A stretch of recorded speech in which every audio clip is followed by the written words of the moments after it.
পালিয়েছে সংসদ দখলে জনগণের। আপনারা দেখছেন বিজয় উল্লাস করতে পুরো সংসদ জুড়ে সাধারণ মানুষ ঢুকে। আমরা জানি যে আজকে 1 মাস যাবৎ ছাত্র আন্দোলনের মাধ্যম দিয়ে কিন্তু শেখ হাসিনার পতন হয়েছে, আওয়ামী লীগের পতন হয়েছে। পুরো দেশ কি বলতে চান, কি বলতে চান? আজ আমাদের এত আন্দোলন, আমাদের এত প্রাণ শহীদ হয়েছে, আমরা তার বিনিময়ে আজকে স্বাধীনতা পেয়েছি। আজকে আমাদের বাংলাদেশ শহীদ মুক্ত হয়েছে। আমরা আমাদের শহীদ রক্ত বৃথা যেতে দিই না। ইনশাআল্লাহ বাংলাদেশ জীবনজীবী হোক।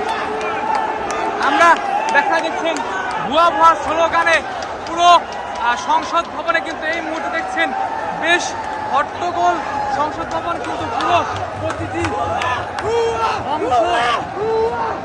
অংশ কিন্তু খুলে কিন্তু এখনো দেখছেন। তবে সাধারণ যারা বুঝমান মানুষ রয়েছে তারা কিন্তু সরকারি সম্পদ রক্ষা করার চেষ্টা করছে।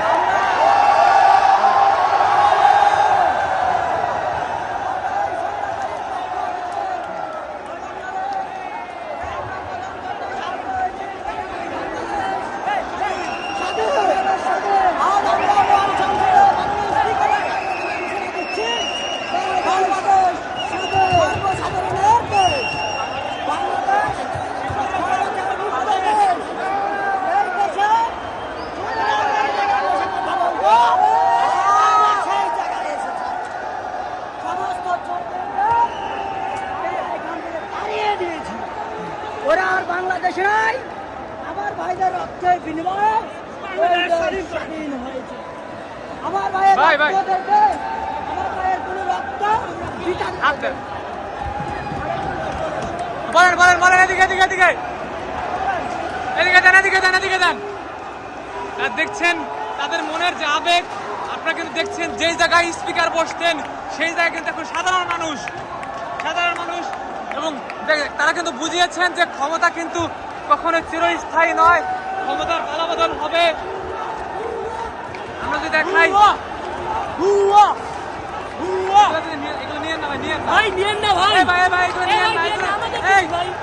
জনগণের সম্পদ, জনগণের সম্পদ, জনগণের সম্পদ, জনগণের সম্পদ, জনগণের সম্পদ। ভাই এগুলো কি করবেন? ভাই এগুলো জনগণের সম্পদ।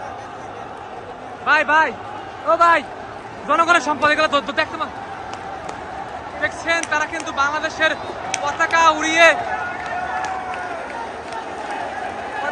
কিন্তু তারা দেখছেন আজকে দেশ স্বাধীন করেছেন এবং এতগুলো মানুষের জীবনের বিনিময়ে, ছাত্র জনতার বিনিময়ে আজকে যারা ঢুকে পড়েছে তারা বলছেন আবেগ ঢেকে রাখতে পারেনি। তবে যারা বুঝমান মানুষ রয়েছেন তারা কিন্তু রাষ্ট্র সম্পদ অবশ্যই রক্ষা করার চেষ্টা করছেন।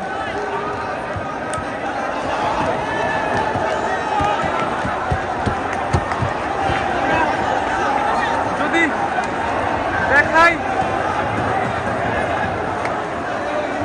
এই জায়গায় কিন্তু স্পিকার বসতেন এবং এটি কিন্তু ভিআইপি জায়গা, প্রধানমন্ত্রী বসতেন, বিরোধী দলীয় নেতা, সকল রাজনৈতিক এমপি মন্ত্রী। আসলে এমন ঘটনা যেমনটি শ্রীলঙ্কায় ঘটেছে তেমন কিন্তু বাংলাদেশেও ঘটলো।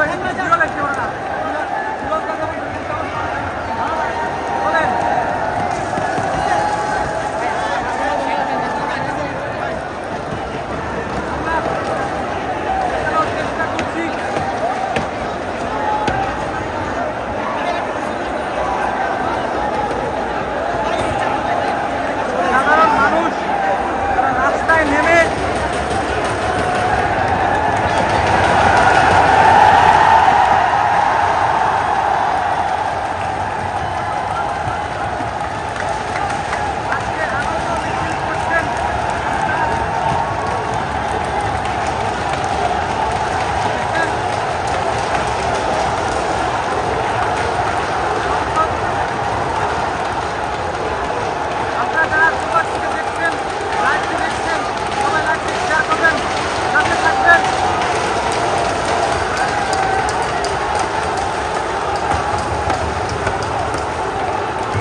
সংসদ, সাধারণ ছাত্র জনতা, সাধারণ মানুষ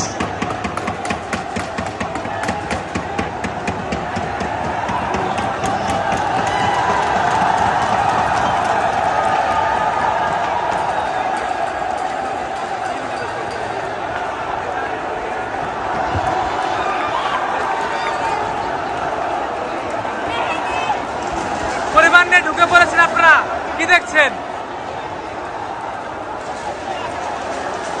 তারা কিন্তু অনেকেই জানাচ্ছেন যে জনগণের টাকা খেয়ে এমপি মন্ত্রীরা যেভাবে তাদের সাম্রাজ্য গড়ে তুলেছে এবং সুখ শান্তি করেছে, সংসদ চালিয়েছে, সব জনগণের পয়সা, জনগণের অর্থ,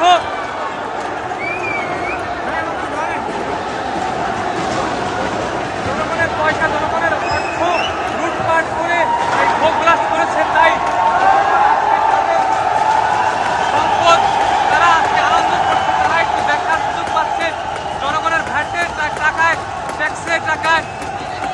পুরো সংসদ ভবন যদি দেখায়, সব খায়, কিন্তু মানুষ আর মানুষ কিনে কি বদনা এটা হচ্ছে পিতলের অনেক আগের বদনা, যেটা আমি সংসদে করে পেয়েছি একটা পুতুল শেখ হাসিনা মেয়ে।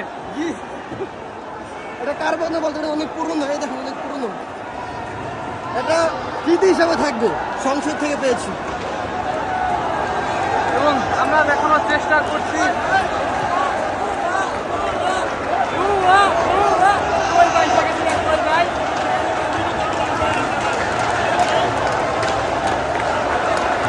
আমরা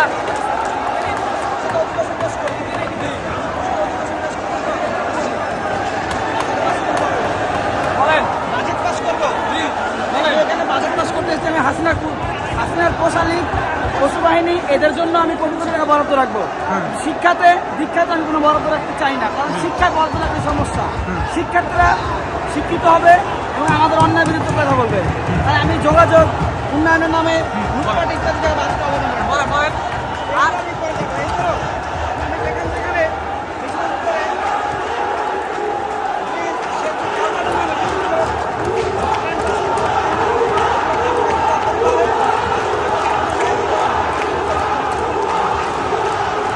দেখছেন সাধারণ মানুষের মতামত। জানেন গণতান্ত্রিক দেশে কিন্তু সবার সংসদ সদস্য হওয়ার অধিকার রয়েছে, সংসদে দাঁড়ানোর অধিকার রয়েছে, রাজনীতি করার অধিকার রয়েছে। আপনারা যে যেখান থেকে দেখছেন, প্রবাস থেকে যারা দেখছেন, সবাই লাইভটি শেয়ার করবেন, কমেন্ট করবেন, আমাদের সাথে থাকে সাবস্ক্রাইব করবেন এবং জনতার বিজয়, এই আনন্দ, জনতার আনন্দ। সাবস্ক্রাইব করুন, লাইক দিন, শেয়ার করুন, সাথে থাকুন। এবার বেরো।